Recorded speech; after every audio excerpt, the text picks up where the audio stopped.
नमस्कार दोस्तों, मैं हूं आपके साथ में दीक्षा और बहुत स्वागत है आपका 4 PM महाराष्ट्र में। दोस्तों, महाराष्ट्र में इन दिनों बीएमसी को लेकर सियासी पारा हाई चल रहा है। एक तरफ जहां नेताओं की आपसी कलह सामने आ रही है, तो वहीं दूसरी तरफ सीट शेयरिंग को लेकर बात बनती और बिगड़ती हुई दिखाई दे रही है।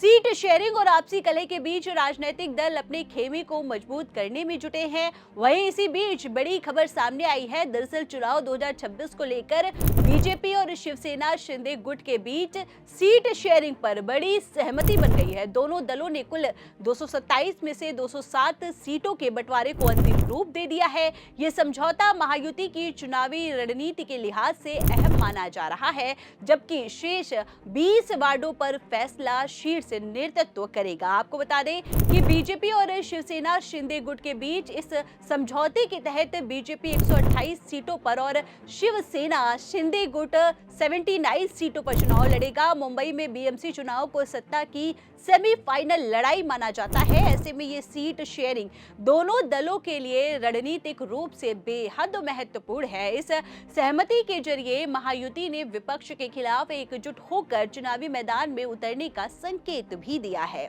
दोनों दलों का मानना है कि आपसी सहमति से चुनाव लड़ने पर वोटों का बिखराव रोका जा सकेगा और सत्ता में वापसी की राह आसान हो जाएगी। मुंबई बीजेपी अध्यक्ष अमित साटम ने इस सीट शेयरिंग को लेकर जानकारी देते हुए कहा कि बीजेपी शिवसेना और महायुति की एक अहम बैठक हुई है और इस बैठक में मुख्यमंत्री देवेंद्र फडणवीस और उप मुख्यमंत्री एकनाथ शिंदे की ज्वाइंट रैली के स्थान, चुनाव प्रचार की दिशा और समन्वय पर विस्तार से चर्चा हुई है। उन्होंने बताया कि सीटों के बंटवारे पर भी सहमति बन चुकी है और 207 सीटों पर दोनों दल चुनाव लड़ेंगे। बाकी 20 वार्डों को लेकर दोनों दलों के वरिष्ठ नेताओं के बीच आगे चर्चा होगी, जिसके बाद ये तय किया जाएगा कि किस सीट पर किस पार्टी का उम्मीदवार उतरेगा। हालांकि आपको बता दें कि बची हुई 20 सीटें राजनीतिक रूप से बेहद संवेदनशील मानी जा रही हैं। इनमें कई ऐसे वार्ड शामिल हैं जहां मजबूत संगठन, मौजूदा नगर सेवक या स्थानीय स्तर पर प्रभावशाली नेता सक्रिय है। इन्हीं वजहों से इन सीटों पर सहमति बनाना गठबंधन के लिए चुनौती बना हुआ है। वहीं सियासी जानकारों के मुताबिक इन विवादित सीटों को लेकर महायुति के भीतर अब तक कई दौर की बैठकें हो चुकी हैं और आने वाले समय में और बैठकों की संभावना है। यदि निचले स्तर पर समाधान नहीं निकलता तो शीर्ष नेतृत्व के हस्तक्षेप की पूरी संभावना जताई जा रही है। ऐसे में अब इन शेष सीटों पर अंतिम फैसला मुख्यमंत्री देवेंद्र फडणवीस और उप मुख्यमंत्री एकनाथ शिंदे के हाथ में माना जा रहा है। दोनों नेताओं की भूमिका इस वक्त अहम मानी जा रही है, क्योंकि किसी भी तरह की देरी से स्थानीय स्तर पर असंतोष या बगावत जैसी स्थिति पैदा हो सकती है। वहीं आपको बता दें कि सीट बंटवारे पर अंतिम मुहर लगने से पहले ही भाजपा और शिवसेना अपनी पहली उम्मीदवार सूची जारी करने की तैयारी में है, जिसे कल तक सामने लाए जाने की संभावना है। इससे साफ संकेत मिलते हैं कि महायुति चुनावी मैदान में उतरने के लिए पूरी तरीके से तैयार है और रणनीति को जल्द से जल्द जमीन पर उतारना चाहती है। चुनावी दबाव इसलिए भी बढ़ गया है क्योंकि नामांकन दाखिल करने के लिए केवल 3 दिन ही शेष है। ऐसे में गठबंधन नेतृत्व के सामने सभी मतभेद सुलझाकर एकजुट संदेश देने की चुनौती है। वहीं सीट शेयरिंग को लेकर नेताओं की प्रतिक्रिया भी सामने आ रही है। इसी बीच शिवसेना शिंदे गुट के नेता राहुल शेवाले ने भी सीट शेयरिंग पर सहमति की पुष्टि की है। उन्होंने कहा है कि बीजेपी 128 और शिवसेना शिंदे गुट 79 सीटों पर चुनाव लड़ेगा, जिस पर दोनों दल पूरी तरीके से सहमत है। शेष 20 सीटों को लेकर मुख्यमंत्री और उप मुख्यमंत्री वरिष्ठ नेताओं से सलाह कर अंतिम फैसला लेंगे। वहीं इसी बीच बीजेपी नेता पिंपरी चिंचवड़ ने इस गठबंधन को लेकर क्या कुछ कहा, आप इस वीडियो में देखिए। लगभग 90% हमारी जितनी भी कैंडिडेट हैं उनकी लास्ट लिस्ट फाइनल हो चुकी है। इसके लिए हमारी ऊपर कोर कमेटी है। इसके लिए खुद हमारे सीएम साहब सर्वे लेके बैठे थे और जो पुराने पक्ष के जितने भी कार्यकर्ता है, संगठन में जिन्होंने काम किया है और उसके साथ साथ जो इसका इलेक्टिव मेरिट है, वो सब लोग वहाँ पे देख रहे हैं और मुझे लगता है कि कल तक ये पूरी जितनी भी लिस्ट है फाइनल हो जाएंगी। शिवसेना के साथ आपकी गठबंधन की चर्चा चल रही थी, कितनी सीटें आप छोड़ेंगे? राष्ट्रवादी कांग्रेस अजित पवार गुट से ये भी कहा गया है कि उनसे भी वो संपर्क में है, तो किससे युति? लगभग हमारी युति फाइनल हो चुकी है। शिवसेना शिंदे गट से उनके कुछ नेता, वरिष्ठ नेता, हमारे कुछ वरिष्ठ नेता कल ही हमारी युति लगभग जितनी सीटों के ऊपर चर्चा थी वो फाइनल हो चुकी है। आज उसके लिए हम लोग प्रेस लेके डिक्लेयर करने वाले हैं। इसके साथ साथ हमारी RPI जो हमारी संगठन हमारे साथ है उनको भी लेके हम लोग युति में ले रहे हैं और उनकी भी मुझे लगता है लगभग 90% जितनी सीटों के ऊपर चर्चा हुई थी वो फाइनल हो चुकी है। आज शाम तक ये दोनों भी सब्जेक्ट युति करके हम लोग डिक्लेयर करने वाले हैं।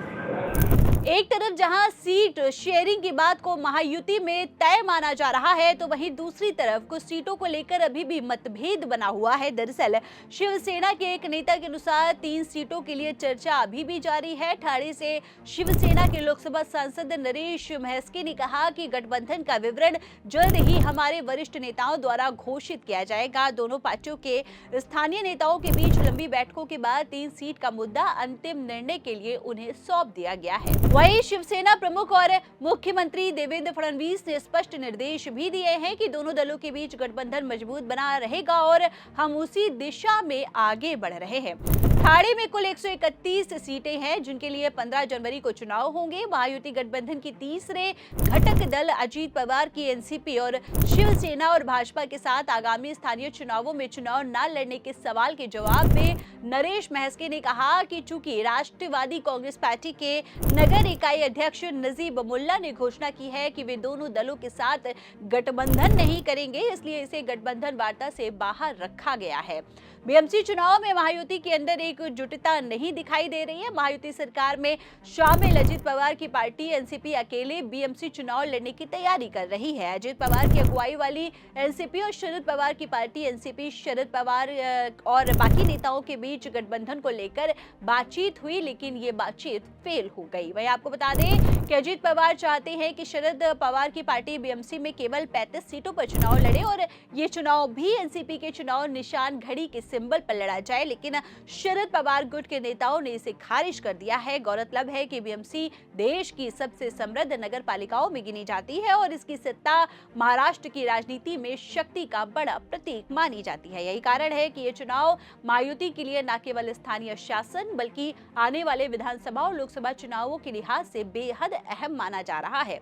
वही विपक्षी दल कांग्रेस भी बीएमसी चुनाव को लेकर एक्टिव मोड में नजर आ रही है। इसी बीच अपने स्थापना दिवस के दिन कांग्रेस पार्टी ने बड़ा ऐलान कर दिया है। कांग्रेस ने वंचित बहुजन अघाड़ी के साथ बीएमसी चुनाव में गठबंधन का ऐलान किया है। बीएमसी में कुल 227 वार्ड है, जिनमें से वंचित बहुजन अघाड़ी 62 वार्डों में चुनाव लड़ेगी। वही जानकारी के अनुसार ये गठबंधन सिर्फ बीएमसी तक सीमित नहीं रहेगा, बल्कि राज्य की सभी 29 महानगर पालिकाओं के चुनावों में लागू होगा। ये पहला मौका होगा जब कांग्रेस और वंचित बहुजन अघाड़ी एक साथ चुनावी मैदान में उतरेगी और इससे पहले लोकसभा और विधानसभा चुनावों के दौरान दोनों दलों के बीच बातचीत भी हुई थी, लेकिन वो सफल नहीं हो पाई।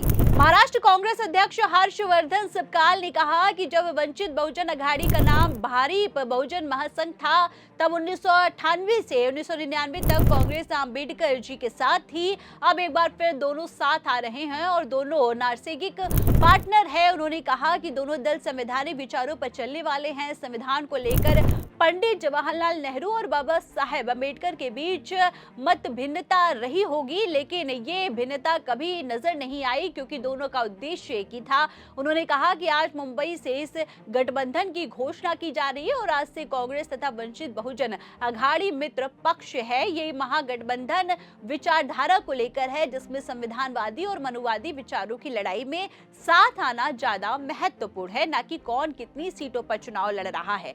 उन्होंने ये भी कहा कि कांग्रेस की स्थापना दिवस पर इस गठबंधन का होना विशेष महत्व रखता है। गौरतलब है कि इन दिनों महाराष्ट्र में बीएमसी चुनाव को लेकर सियासत गर्म है और इसे लेकर सभी दलों ने तैयारियां तेज कर दी हैं। अब देखना ये होगा कि किसे कितनी सीटें मिलती हैं और किसे हार का सामना करना पड़ेगा। आपका क्या सोचना है इस खबर के बारे में हमें कमेंट सेक्शन में जरूर बताएं और फिलहाल मिलते हैं आपसे अगली वीडियो में। तब तक के लिए हमें दीजिए इजाजत। धन्यवाद।